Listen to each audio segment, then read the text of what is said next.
Hello, Virgos, and welcome to your week ahead reading for the week of May 1st. So I feel like for you, I'm really getting called to point out that this particular week is a powerful, beyond the veil, wild, unknown, energetic connection week for a lot of people.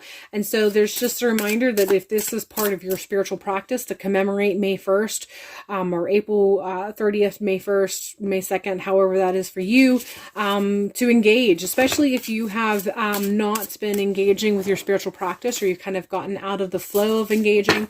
There's just a call for you to commemorate this if you have in the past. If you haven't in your past, whether you've thought about it or not, maybe give it some contemplation, do a little research, maybe see if there's something that you may feel inspired by in connecting with this particular celebration or celebratory week, or potential for connecting with the veil and what have you. We are continuing with the Witch's Boots stability card, and I didn't even have that in the frame, I apologize.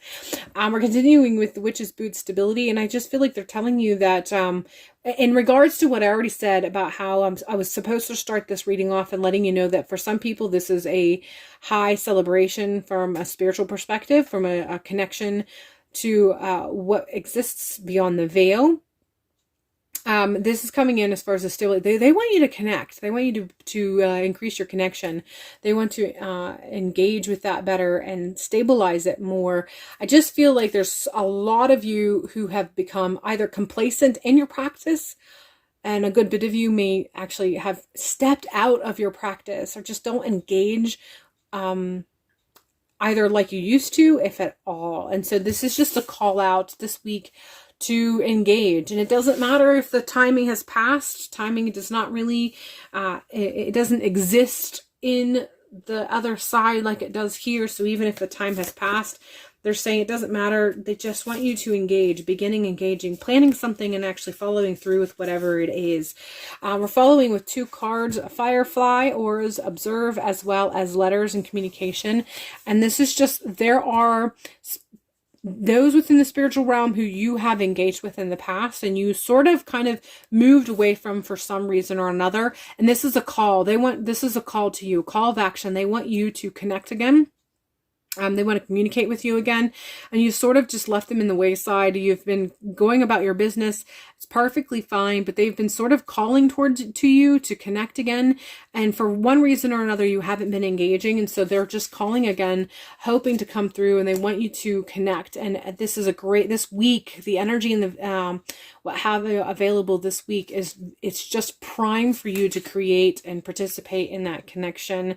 And we have Phone Tree Community, and this is just letting you know that you already have a very stable community in the other realm that can be there for support and connection, and however this applies. Again, it feels very, very ancestor oriented, but it doesn't have to be. It's not limited to ancestor, because I feel like there's a good bit of you who are watching this right now that your connection to the spirit realm isn't just ancestor. It's not just higher self. It goes beyond that.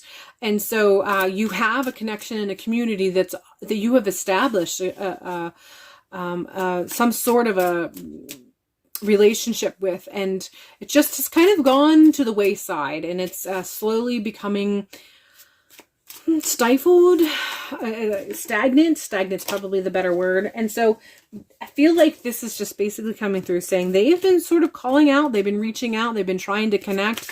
Some of that may have been coming through or not. You may have felt that pull, you may have felt that sense, but you haven't really followed through. And this is all a message just asking you to follow through with that call and connect, reestablish the connection, kind of clean any of the stagnation that may be occurring in the communication lines.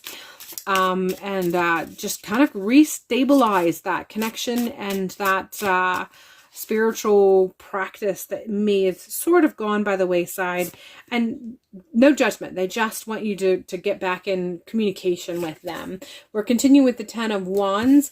And I feel like there's just been a sense of, at some point in time, your spiritual connection and how you engaged with it. At some point in time, for some reason, this felt like work.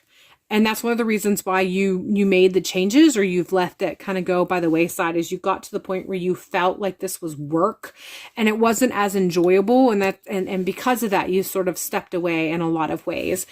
And this is just saying, all right, that's, you know, they're not invalidating that at all. If it felt like work, then that's because you needed to make some shifts so that it came with more ease. And so that can be some of your starting point. Although I feel like they want the starting point be for you to be just a simple sit down, whatever practice that you may engaged in with at one point in time that was just easy and came with easy flow. Just do that. Again, like go through some old journals if you have to, if you need to be reminded, but I'm sure you don't need to. I'm sure if you just gave it a little bit of thought, you would remember, oh my gosh, when I practiced this way, it was so easy, it was so simple, and it came with such an easy flow. Do that. Communicate, connect, communicate, and then grow from there. You don't have to repeat all of what you used to do. Certainly not the ones or the parts of your practice that started to feel like work or started to feel like a burden. Those things that were feeling like a burden, that's just an indication that it's time to shift or change those things. So whatever sense you have, they're open to communication, but they're waiting for you to essentially pick up the metaphorical phone. Continuing on with Page of Pentacles, this is just letting me know that you can reestablish and stabilize your connection with them, and you can do this on your terms in a lot of ways. Free will and what have you plays a huge part with this. So again, reestablishing and making sure it's a stable connection, but making sure it's one that makes you feel empowered and makes you feel strong and makes you feel stable, makes you feel secure. They want that too. It's not just you that wants that. They want that too. But the only way that you're going to be able to work towards this is if you engage with them, you communicate to them, and have a two-way conversation regarding what this may look like for you, and be open to understanding that if something feels like a burden, they don't mind making changes. So however that may apply. Three of Wands is letting me know that this is probably going to be a slow beginning, or a slow reestablishment.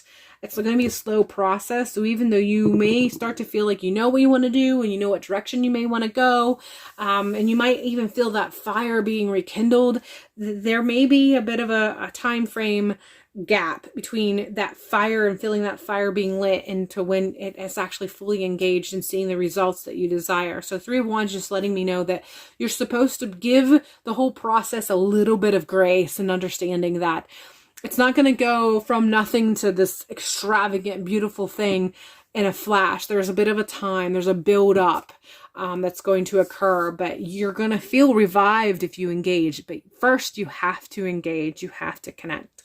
All right, that is all I have for you. I hope this reading has provided some empowerment and a sense of self-confidence.